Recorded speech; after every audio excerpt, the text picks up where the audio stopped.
everyone, I'm John Lynn, the founder and chief editor at Healthcare IT Today. We're excited to bring you another in our series of interviews with top leaders in health IT. And our guest today is Russell Senger. He's VP Community Development at the Beryl Institute. Welcome, Russell. Thanks for having me. Yeah, excited to be here at your guys' conference focused on patient experience. A lot of buzz in the room and exciting topics around focusing on the patient. But before we dive into some of those topics, tell us a little bit about yourself and the Beryl Institute. Yeah, sure. So my role here at the Beryl Institute is Vice President Community Development. I've been here for about 5 years and really found a passion for patient experience over the past couple years because I've had some health system experiences in my family. So it's been a journey, but I found a newfound passion for making sure that we improve the human experience in healthcare. So that's awesome. Well, you guys bring together some of the best people in patient experience here at your conference, but also at other events. So tell me, what are some of the hot patient experience topics being discussed in your patient experience community? Yeah, I think right now for patient experience, some of the hot topics that we are seeing are making sure that a culture of patient experience is implemented throughout the health system. So not necessarily just around certain portions of the health system, like scores or impacting that way, but making sure that a culture of patient experience is throughout the entire organization, whether it be workforce, whether it be the patient, of course, at the core, or even the community experience that it serves. So I think that's really what we're hearing. Of course, there is tons of technology and solution providers that are coming in to support all aspects of patient experience, including, the hot topic right now being AI. Of course. Yeah, AI, of course, is impacting the patient experience. I think it's interesting, though. You almost highlight the classic tech cycle of kind of starting with best of breed and then being like, why are we doing these one-off patient experience projects? Why aren't we doing the whole system? It sounds like that's what is happening. Yeah, absolutely. I mean, you see patient experience leaders now taking on more and more responsibility of ensuring that culture of patient experience is implemented throughout the health system. So interesting. And who do you see most engaged in improving the patient experience? Is it the patient experience leaders with that title, or are we seeing a lot of expansion into other roles? Yeah, I would say it's really interesting. Yes, of course, we have patient experience leaders here at this conference and at Elevate PX, but really everyone touches the patient experience. So what leaders here are doing is they'll take back what they learn from the Beryl Institute and from this conference, and what they'll do is push it out through the entire health system. So you'll have frontline workers, whether it could be a valet staff, it could be information desk person, it could be, a chief medical officer. It could be anybody that serves or touches a patient, and they're taking their learnings back from this event and pushing that throughout the health system. Yeah, I mean, that's the challenge with patient experience, is that every person almost, impacts or touches the patient and influences that experience that they have.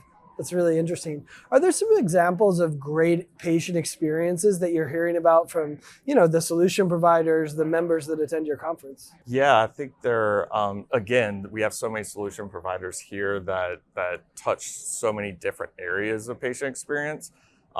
We've historically had solution providers that touch parking, so valet services that will come. We've had organizations that are linen and laundry service providers. We have technology solution providers that do digital front doors. We have patient engagement solution providers that also do things like bedside devices, making sure that patients can see entertainment whenever they want to have entertainment in their hospital room, nurse call systems, those types of solution providers that are impacting experience on a daily basis. We also have solutions that are doing real-time feedback and seeing feedback from various different ways, not necessarily just through a survey, but of course we have organizations that provide those. But then how do those organizations help the providers with what they're hearing? So we have organizations that provide that feedback, and then consulting services that go along with those. So I think we're seeing a large area of, or a large a mix of solution providers. And then, of course, each one of the technology solution providers are impacting their solutions with implementing different AI type solutions that can impact the experience as well. So.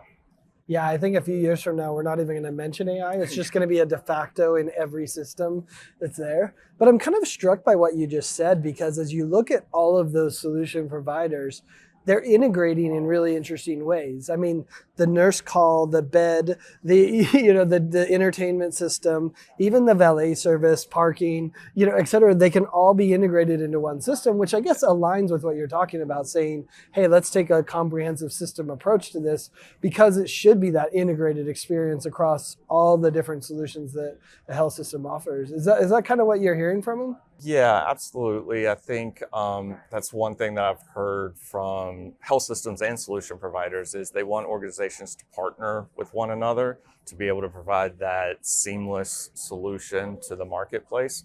So you'll see a lot of organizations that we have here at Elevate PX that are partners with one another, providing more of that seamless solution. So. Yeah, that's awesome.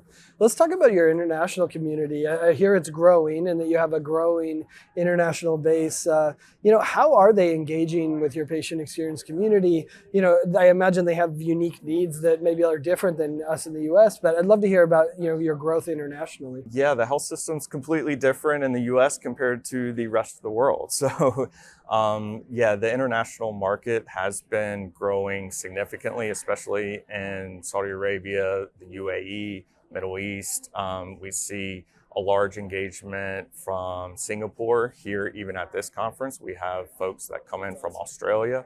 And so it's rapidly growing. And one of the things that we do to help support that is to make sure that we offer online engagement so that they can connect with the entire community. Elevate PX is awesome. It's something that we do each year, but we have the online community that constantly engages with one another and makes sure that they're sharing best practices around patient experience efforts. Yeah. It's interesting. That almost aligns with the growth of EHR. That's where they're investing, right? Middle East is doing big stuff. It's interesting to see. What would you like to see next for patient experience?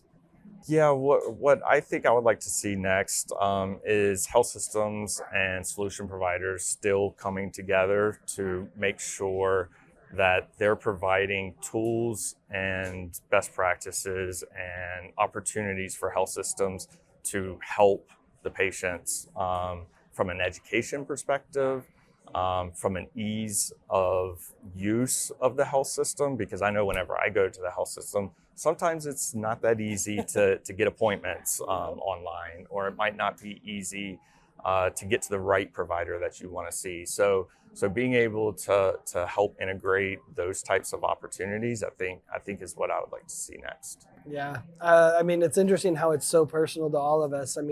Mine was a billing experience that I got a bill over a year after I actually did the procedure. And it's like, that is not a good patient experience. And then when I got it, it wasn't even clear what I owed, what the insurance had paid. So it was just the start of a crappy patient experience that took a year to actually happen. And I'm supposed to remember what happened a year ago. So there's a lot of work to be done. Yeah, probably don't take this advice, but one of the things that I do in my family is I don't pay the first bill until I get my second bill that matches up exactly with the first bill. So that's why the billing experience has been so bad. People just do that. So it makes total sense why we have to, right? And then, but it's like a year later, and then I waited 6 more months, and then they're like, they didn't even bother me to pay again. So it's interesting. That's one area I would love to see improvement is on the billing side of things as well. Yeah, absolutely. Well, Russell, I appreciate you taking time. I know you're busy here at your conference, talking with lots of amazing and patient experience people. So I appreciate you sharing some insights and perspectives on what's happening in the industry. And thanks everyone for watching and listening. If you want to find more great healthcare IT content like this, be sure to check it out at healthcareittoday.com or search for Healthcare IT Today on your favorite podcasting application. Thanks, Russell. Awesome.